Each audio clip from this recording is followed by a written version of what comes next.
Beaucoup de gens rêvent de voyages sur des planètes étrangères. Néanmoins, vous préféreriez éviter certains mondes, car les conditions environnementales peuvent être parfois extrêmes. Cela ne fait aucun doute, depuis longtemps, que les voyages spatiaux de l'humanité sont prédéterminés, car notre curiosité, notamment à l'égard de la vie extraterrestre, ne peut être contenue.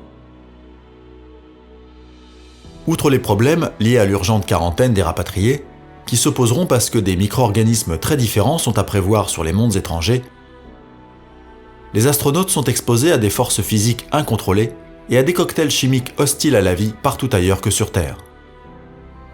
Afin d'entamer malgré tout notre dangereux voyage, nous nous tournons d'abord vers nos planètes voisines, puis nous ferons un long saut vers les exoplanètes situées dans des systèmes solaires étrangers. Si vous aimez nos vidéos, soutenez-nous en cliquant sur la mention j'aime, abonnez-vous à Simply Space et attendez avec impatience nos prochaines vidéos. Commençons notre voyage dans l'immensité de l'univers.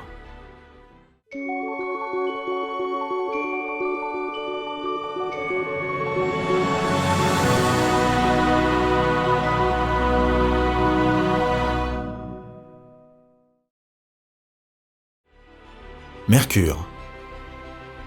Des 8 planètes de notre système solaire, la sphérique Mercure est la plus proche de notre étoile centrale. En moyenne, sa distance au Soleil est inférieure à 40% de la distance entre le Soleil et la Terre, ce qui se reflète clairement dans les températures à sa surface. Avec environ moins 170 degrés Celsius la nuit et plus 430 degrés Celsius à midi, les exigences imposées aux combinaisons spatiales des astronautes sont très élevées. Cette forte fluctuation de température est due au fait que la plus petite planète de notre système solaire, avec un diamètre de moins de 4900 km, n'avait aucune chance de capter une atmosphère significative. En passant, Mercure doit son nom au messager des dieux, Mercurius. C'est le dieu romain des commerçants et des voleurs. Vénus. La deuxième planète de notre système solaire nous repousse aussi par sa chaleur.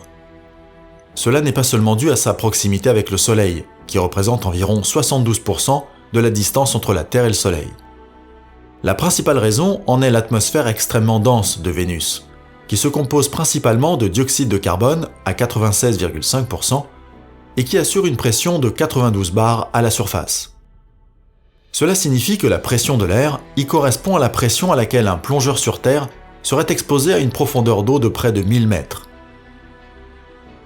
Par une chaleur constante de plus de 460 degrés Celsius, qui ne trouve pas non plus de réel refroidissement du côté où il fait nuit, nos astronautes trouvent chaque étape extrêmement difficile. D'autant plus que la baignade n'est envisageable que dans les lacs peu engageants de plomb fondu. C'est probablement le joli miroir à main de la déesse romaine de l'amour Vénus qui a permis à la planète d'obtenir son symbole astronomique. Mars. Arrivant enfin sur la planète Mars, beaucoup plus froide, nos astronautes sont directement enveloppés par une tempête de poussière sauvage qui dure des heures et maintient toute la planète en haleine pendant des jours.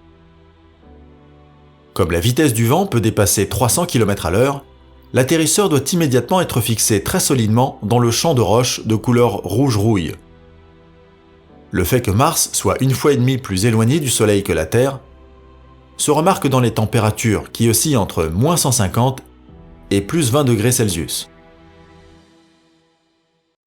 Cette grande variation est due à la très faible épaisseur de l'atmosphère, qui se compose de plus de 95% de dioxyde de carbone. À la surface de Mars, la pression de l'air n'est que de 0,006 bars. Pour s'en rendre compte, les astronautes sur Terre devraient décoller loin dans la stratosphère. Une certaine lueur d'espoir est peut-être offerte par le bassin Hellas, qui selon les connaissances actuelles, est le cratère d'impact le plus profond de notre système solaire. Au fond de ce cratère, la température peut parfois être supérieure de 10 degrés à celle des environs. Cependant, ce sont précisément les énormes différences de température qui entraînent la génération de vents violents, ramassant sur leur passage la poussière du fond du cratère et partant de là, mettant véritablement en action des tempêtes de sable d'envergure planétaire. Jupiter.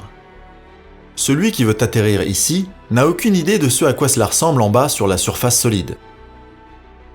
Il est très probable que le vaisseau spatial sera cuit et écrasé dans l'océan d'hydrogène extrêmement profond. Mais avant cela, le vaisseau spatial sera pris dans les centrifugeuses des tourbillons de tempête les plus sauvages, dont la taille correspond à environ 2 diamètres terrestres. Des vitesses d'environ 700 km/h sont tout à fait courantes. Pour que les voyageurs de l'espace ne s'ennuient pas, Jupiter offre des orages dont les éclairs sont plus de 100 fois plus énergiques que sur Terre. C'est difficile d'imaginer à quel point les coups de tonnerre sont forts. Après tout, il est bien connu que Jupiter était la plus haute divinité romaine, qui lançait des éclairs lorsqu'elle était de mauvaise humeur. Plus nous plongeons dans l'atmosphère toujours plus sombre, plus l'environnement devient chaud et plus la pression augmente. Si élevé finalement que l'hydrogène change d'état d'agrégation pour devenir une sorte de liquide, que l'on peut aussi appeler plasma ou hydrogène métallique. Car là, les électrons et les protons ne sont plus couplés entre eux. Personne n'a jamais vu une telle soupe avant. Elle conduit l'électricité et la chaleur comme le métal et ressemble à un miroir qui reflète chaque éclair dans l'atmosphère 100 fois plus fort. Un véritable défi pour tout astronaute aventureux. Saturne. Après avoir survécu au voyage dans l'atmosphère de Jupiter, Saturne semble être un jeu d'enfant. Avec un diamètre équatorial d'un peu plus de 120 000 km, ce qui correspond à près de 10 diamètres terrestres, la planète au grand système d'anneaux est nettement plus petite que Jupiter. Puisque Saturne ne pèse même pas 100 masses terrestres, elle présente une densité moyenne inhabituellement faible, inférieure à 700 kg par mètre cube. Ainsi, lorsque nous plongeons dans son atmosphère d'hydrogène, nous devons nous attendre à ne rencontrer nulle part une surface solide. Étant donné que Saturne est 10 fois plus éloigné du Soleil que la Terre, les températures moyennes sont d'environ moins 140 degrés Celsius, au-dessus des couches nuageuses denses, qui sont également caractérisées par de fortes tempêtes. Plus la sonde plonge, plus l'atmosphère de Saturne se réchauffe et se densifie. Mais elle n'atteint probablement pas l'état métallique de Jupiter. Saturne, pour information, était le dieu romain de la richesse et des récoltes. Uranus. Nous avançons avec notre vaisseau spatial et nous volons très loin, presque 2 fois plus loin du Soleil que Saturne. Dans l'orbite d'Uranus, qui brille d'un bleu pâle, le Soleil ne nous apparaît que comme une étoile lointaine, épaisse et particulièrement brillante. La température sur Uranus n'est donc que de moins 200 degrés Celsius et nous fait frissonner pendant longtemps. Outre l'hydrogène habituel, environ 85% que l'on y trouve, l'atmosphère contient une proportion remarquablement élevée d'hélium, environ 15%, ce qui explique peut-être sa densité moyenne légèrement plus élevée de 1300 kg par mètre cube. Le système d'anneaux d'Uranus, étroit et à peine discernable, est particulièrement intéressant, alors que nous passons rapidement à la dernière géante gazeuse de notre système planétaire. Neptune. Cette planète est captivante en raison des jet streams permanents et intensifs qui la sillonnent, semant la terreur comme toujours. Au cours de ce processus, les nuages, gelés, sont pressés dans la grande tache noire, mais à une vitesse bien supérieure à 2000 km/h, c'est-à-dire à plus de 2 fois la vitesse du son, ce qui secoue quelque peu notre vaisseau spatial, qui n'est réservé qu'aux plus endurcis.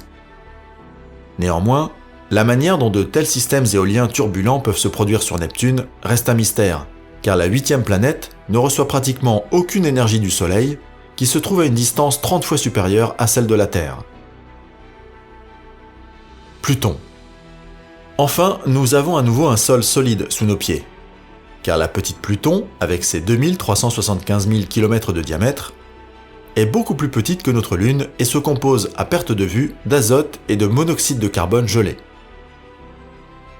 En 2006, l'Union astronomique internationale l'a retirée de la liste de nos planètes et l'a classée parmi les planètes naines ou mineures.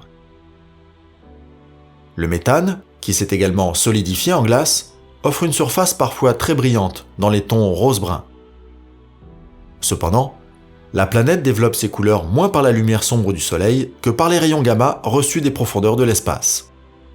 Ici, le Soleil atteint encore une luminosité que la pleine lune de la nuit donne à la Terre, et réchauffe la surface de la planète à environ moins 230 degrés Celsius, soit seulement une bonne quarantaine de degrés au-dessus du zéro absolu dans l'espace.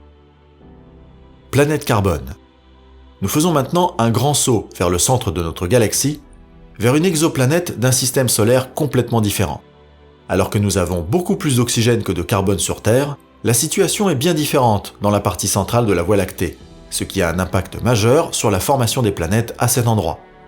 L'humeur matinale sur une planète aussi carbonée est tout sauf limpide et bleue. Au lieu de cela, nous rencontrons une brume jaunâtre et des nuages de suie noire.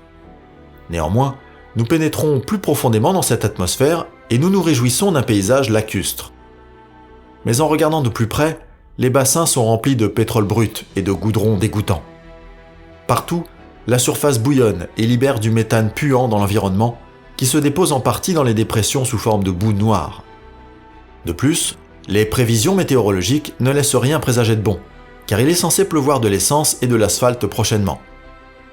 Si vous souhaitez éteindre votre cigarette le plus tôt possible, vous pouvez finir de fumer en toute tranquillité, car la teneur en oxygène est si faible que rien ne brûle ici. Mais il y a une bonne chose sur cette terrible planète. Là où il y a beaucoup de carbone, on peut trouver beaucoup de diamants. Corot Exo 3b. La planète la plus dense et la plus massive à ce jour s'appelle Corot Exo 3b. Elle est à peu près de la taille de Jupiter, ce qui signifie qu'il faudrait enfiler 11 terres ensemble comme un collier de perles pour atteindre son diamètre. Mais Corot Exo 3b est environ 20 fois plus lourde que Jupiter, ce qui la rend environ 2 fois plus dense que le plomb. Marcher sur sa surface est absolument impossible, car nous devrions y porter notre poids multiplié par 50. Un homme fort qui pèse 90 kg sur Terre pèse 4 tonnes et demie sur cette étrange planète. Même lorsque vous êtes allongé, vous avez l'impression qu'un éléphant est constamment assis sur votre poitrine, et vous pouvez entendre tous vos os se briser. Aujourd'hui, les gens sont connus pour ne pas laisser les circonstances les plus défavorables les empêcher d'assouvir leur curiosité et leur soif de connaissance. Et pour cela, ils s'embarquent dans n'importe quel voyage, aussi ardu soit-il. Si vous avez vous-même une idée d'un endroit très intéressant dans l'univers, faites-nous savoir où nous devrions nous rendre la prochaine fois, et écrivez votre commentaire.